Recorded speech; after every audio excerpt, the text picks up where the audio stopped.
जे काही यश मिळालं ते लाडक्या बहिणींच्या पाठिंब्यामुळे।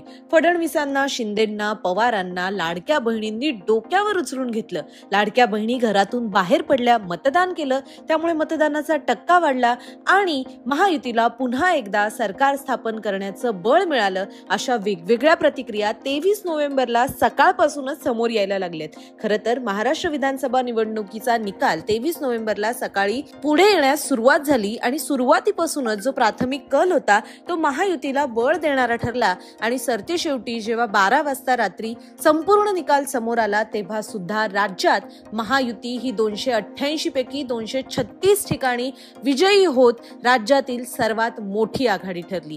या महायुतीचा सर्वात मोठा घटक पक्ष ठरला भाजपा आणि त्यापाठोपाठच शिवसेनेचा शिंदे गट, राष्ट्रवादी काँग्रेसचा अजित पवार गट हा राज्यातील दुसऱ्या आणि तिसऱ्या क्रमांकाचा महत्वाचा मोठा पक्ष सुद्धा ठरलाय।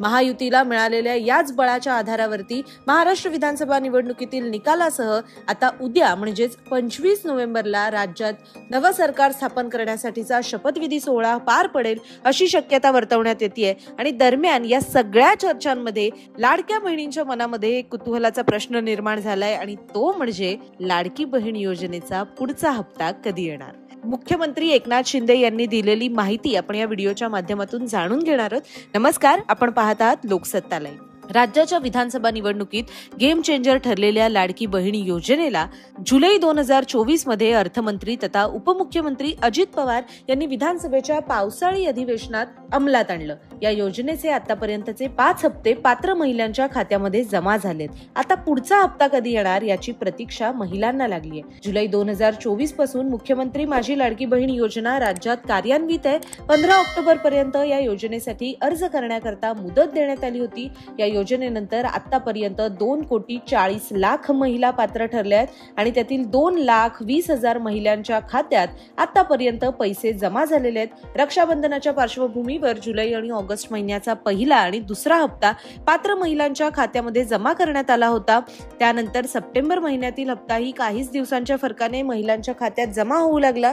नोव्हेंबरमध्ये आचारसंहिता लागणार असल्याने आणि निवडणूक आयोगाने लाडकी बहीण योजना ही आर्थिकरित्या मतदारांवर प्रभाव टाकू शकते अशी शक्यता वर्तवल्याने लाडकी बहीण योजनेला ब्रेक देण्यात आला होता आणि महायुती सरकारने तत्काळ अधिसूचना काढून ऑक्टोबर आणि नोव्हेंबर महिन्याचे पैसे एकत्रित दिवाळीचा बोनस, भाऊबीजेची ओवाळणी अशा स्वरूपात महिलांच्या खात्यामध्ये जमा केले होते।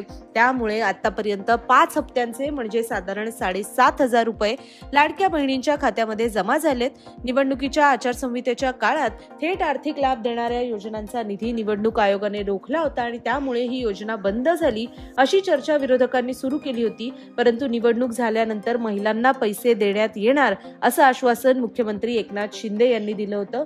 वृत्तसंस्था ANI ला 2 नोव्हेंबर रोजी दिलेल्या मुलाखतीत मुख्यमंत्री एकनाथ शिंदे म्हणाले होते की लाडकी बहीण योजनेचे पैसे आचारसंहितेत अडकू नयेत म्हणून नोव्हेंबरचे पैसे सुद्धा ऑक्टोबर मध्येच दिलेत।